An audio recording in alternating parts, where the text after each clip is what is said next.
Hello. Today we'll be talking about the importance of andragogical and the best practices when delivering instruction to adult learners. The term andragogical was first made popular by Malcolm Knowles. It refers to the arts and science of helping adult learners. While pedagogy focuses on teacher directed instruction, andragogical is learner centered and responsive to the specific needs, experience, and motivation of adults. Knowles identified five key assumptions about adult learners that shape how we should approach teaching them. These are so important, especially in settings like professional development, coaching, or workplace training. The first assumption is that adults are self directed learners. They want to be in control of their learning.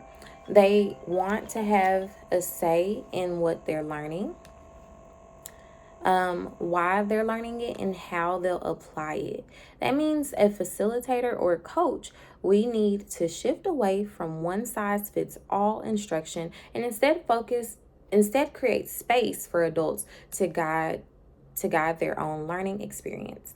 Second, adults bring life experience and prior knowledge into any learning situation. These experiences can serve as a valuable foundation or sometimes even a barrier depending on the context. We have to be mindful of that and create a space where adults can reflect on what they already know and connect it to new information. The third assumption is that adults are ready to learn when they recognize a need. They are more receptive when learning is timely or when it's tied to real life problems or situations they are currently facing. So, the more relevant we can make the learning, the better the engagement. Fourth, Knowles explained that adults have a problem centered orientation to learn. They want solutions they can use immediately, not just theory. They're not interested in learning for the sake of learning. They want something practical and applicable. And finally, adults are more motivated by internal drivers like personal growth, job satisfaction, or the desire to make an impact. They're less influenced by external motivators like grades or rewards. That's why it's important to create an environment that supports self motivation and personal goals. So, why is understanding andragogical important when we're creating and delivering professional development? Because adult learners simply don't respond well to passive learning experience. If we ask them to sit and listen to us lecture for an hour or so, we could lose them fairly quickly. But if we respect their autonomy, build off their experience, and focus on real world applications, we create learning environments where they can thrive. Applying andragogical practices makes learning more personal, more relevant, and more sustainable. Now, let's talk about some best practices. I want to share three things that I found really effective when working with adult learners.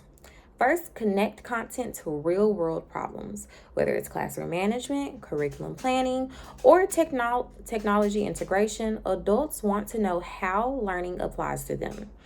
If they can't see the connection or their work, they'll disengage.